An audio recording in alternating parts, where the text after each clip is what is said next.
लोकतंत्र, वोट चोरी और संविधान बीते कुछ साल से राहुल गांधी या यूं कहें कि कांग्रेस पार्टी की राजनीति इसी के इर्द गिर्द की है। हाल के दिनों में राहुल गांधी चुनाव आयोग के कार्यशैली को लेकर खफा है। वजह जो वह बता रहे हैं उसके अनुसार वोटर लिस्ट में एडिशन और डिलीशन कर चुनाव आयोग बीजेपी को फायदा पहुंचा रहा है। लेकिन वहीं तमाम आरोपों के बाद भी चीफ इलेक्शन कमिश्नर के अनुसार ऐसी कोई गड़बड़ी नहीं है, बल्कि राहुल गांधी चुनाव आयोग पर झूठा आरोप लगा रहे हैं। यहाँ तो सब चंगा है। आपको याद हो तो राहुल गांधी ने वोटर अधिकार यात्रा के समापन पर कहा था कि वे जल्द ही हाइड्रोजन बम फोड़ेंगे। कल यानी 18 सितंबर को जब राहुल गांधी प्रेस कॉन्फ्रेंस करने आए तो लोगों को उम्मीद थी कि वह कुछ बड़ा करेंगे, लेकिन कल फिर राहुल गांधी ने चुनाव आयोग पर वोट चोरी का आरोप लगाया और तमाम साक्ष्य भी प्रस्तुत किए।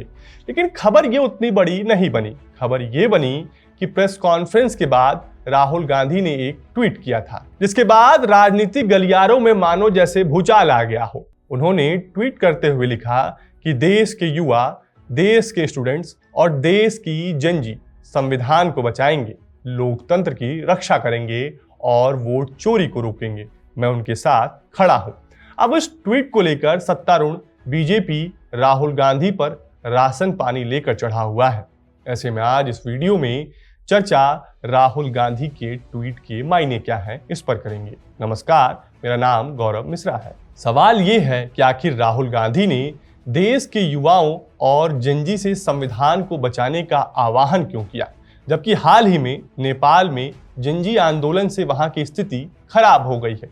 तो क्या इस देश में भी कमोवेश ऐसी स्थिति आ गई है कि अब विपक्ष खुद को सत्तारूढ़ दल या यूं कहें कि सरकार से उस तरह से लड़ नहीं पा रहा है, या फिर विपक्ष को लड़ने नहीं दिया जा रहा है? सवाल तो कई हैं। तो फिर आइए जानते हैं कि राहुल गांधी इस ट्वीट के माध्यम से सरकार की ऐसी कौन सी नब्ज है जिसे पकड़ने की कोशिश कर रहे हैं।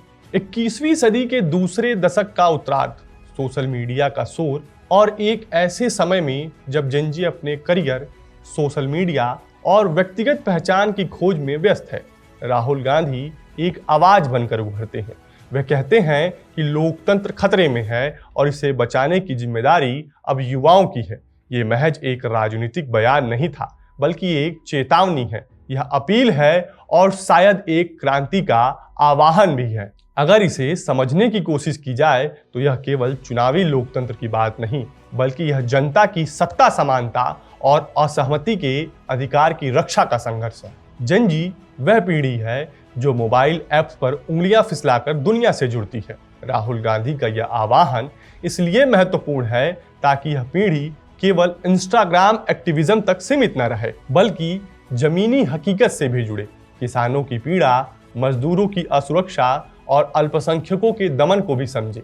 लोकतंत्र का मतलब आर्थिक बराबरी, सामाजिक न्याय और विचारों की विविधता है। पर आज के दौर में लोकतंत्र को केवल एक मशीनरी प्रक्रिया बना दिया गया है। 5 साल में एक बार वोट दो और फिर चुप रहो।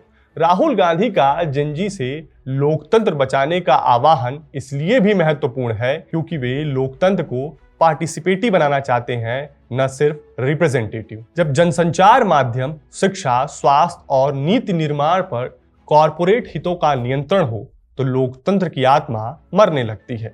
राहुल गांधी का यह आह्वान पूंजीवादी निजाम को चुनौती देने की शुरुआत है। वे कहते हैं कि यदि जनजी चुप रही तो लोकतंत्र सिर्फ एक शोपीस बन जाएगा और सत्ता के केंद्र में केवल उद्योगपति और उनके ही लोग रहेंगे। राहुल गांधी का जनजी को लोकतंत्र बचाने का आह्वान एक चेतावनी भी है और एक निमंत्रण भी। यह चेतावनी है उस समय की जो नजदीक है, जब बोलने पर पाबंदी होगी, सोचने पर रोक होगी और विरोध को देशद्रोह कहा जाएगा। पर यह निमंत्रण भी है एक ऐसे भारत के निर्माण के लिए जहां सत्ता जनता के प्रति जवाबदेह हो, जहां हर इंसान को बोलने, सोचने और जीने का हक हो। ऐसे में लोकतंत्र को बचाना है तो केवल वोट नहीं, सोच भी डालनी होगी, और वो सोच होनी चाहिए इंसानियत, बराबरी और न्याय की। कल आपको हमारा वीडियो कैसा लगा हमें कमेंट बॉक्स में जरूर बताएं। देश और दुनिया की तमाम खबरों के लिए देखते रहिए विट्टी चोखा।